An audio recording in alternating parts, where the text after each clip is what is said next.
guys, pag-usapan lang natin ang breaking news. May pasabog nga naman kasi ang bali-balita at exclusive na pinag-uusapan ngayon. Diyos ko, Catherine Bernardo, dadalhin daw ni James.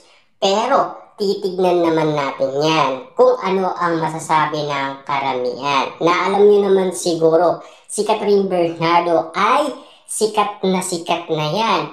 At simula nga naman kasi ang iwalayan, hindi na nawala sa paningin ng karamihan ang pangalan Catherine Bernardo hanggang ngayon.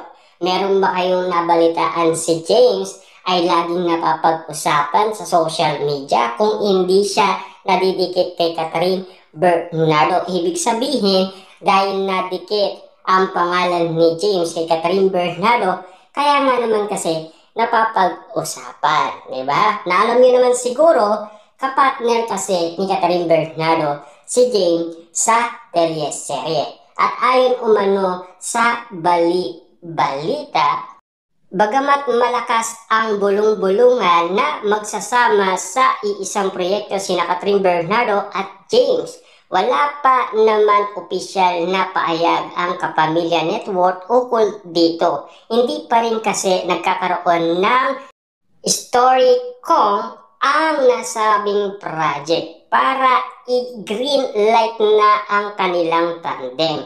Kumbaga hanggang wala final na anunsyo, mananatiling espekulasyon lang ang lahat. Pagkatapos din kasing pumatok ang chikang samut-sari ang naging reaction ng mga nagmamarisol. Na alam niyo naman siguro, matagal na yung pinag-uusapan. Pero hanggang ngayon kasi wala pang confirmation kung katotohanan nga ba ang balita, di ba? Alam niyo naman siguro ang mga netizens at mga sawsawerang kapitbahay. Kita niyo naman sina Daniel Padilla at Catherine Bernardo. Paano nila malalaman na muling susuyuin ni Daniel Padilla si Catherine Bernardo? Bago mangyari yun, nabalita na yan sa social media. At totoong nangyari dahil merong balita sa atin si Ogie Diaz, di ba?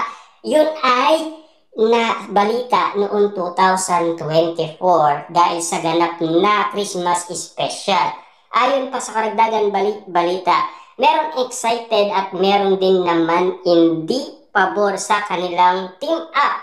May mga umiirit pa nga sa chemistry ang dalawa. Pero how true ito? Chismis na binigyan daw ng opinion si James na mamili sa tatlong leading ladies na hinilatag sa kanya. In other words, siya ang may kay na mamili ng partner na feel niyang makatrabaho o babagayan niya. Ang shit, may mga tweet ang bumubwisit na isa raw sa option para maging katambal niya ay si Catherine Bernardo. Na alam niyo naman kasi, hindi pa yan pinag-uusapan, alam na ng mga netizens at sawsawerang kapitbahay. Kitang-kita niyo naman siguro kung bakit napapag-usapan sina Catherine Bernardo at James. Ayon pa sa karagdagan balita, sa umpukan naman ng mga chismosang kapitbahay pinag-uusapan ang development na ito. Kung true ba ito?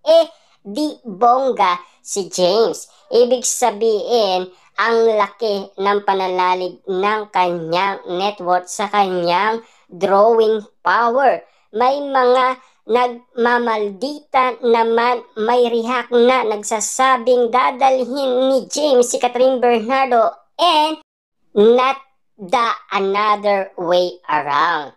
No naman ang ilang comment ng Kibicher. Kaloka. Option na lang ba ang biggest money make ng Abs, ano kaya ang magiging reaction ng fans ni Catherine Bernardo? Siyempre, alam niyo naman siguro, popular at famous na famous si Catherine Bernardo, hindi lang naman sa Pilipinas, maging sa ibang bansa. Kaya nga naman kasi napapag-usapan lang si James dahil nadidikit umano ang kanyang pangalan kay Catherine Bernardo. Lalong-lalo na kasi nag-iingay ang karamihan na abang pinag-uusapan ang dalawa, mas nakikita ng karamihan na si James daw ang magdadala kay Catherine Bernardo. Siyempre, magre-react tayo. Siyempre, si Catherine Bernardo, sikat na sikat at laging napapag-usapan. Kung hindi naman nadidikit si James, hindi naman yan pag-uusapan ng karamihan. Laging matunog kasi ang pangalang Catherine Bernardo. Kitang-kita niyo naman, di ba? Simula sinabi ni Catherine Bernardo, yung first crush niya ay agad-agad inanap ng karamihan. Kahit na ano pa man taon gulang na siya, nakita pa rin at kung ano ang trabaho, 'di ba? Kitang-kita niyo naman, wala maitatago sa mga netizens at mga sawsawerang kapitbahay. Basta't meron malinaw sa kanilang mga mata, 'di ba? Kaagad-agad mahanap nila ang mga kasagutan. Siya ang magbubuhat kay Catherine Bernardo.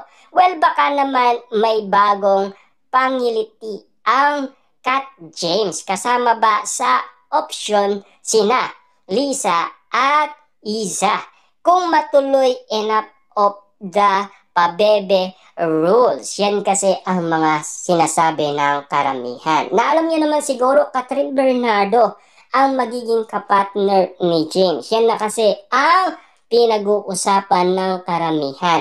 Siyempre matagal na yung usap-usapan, 'di ba?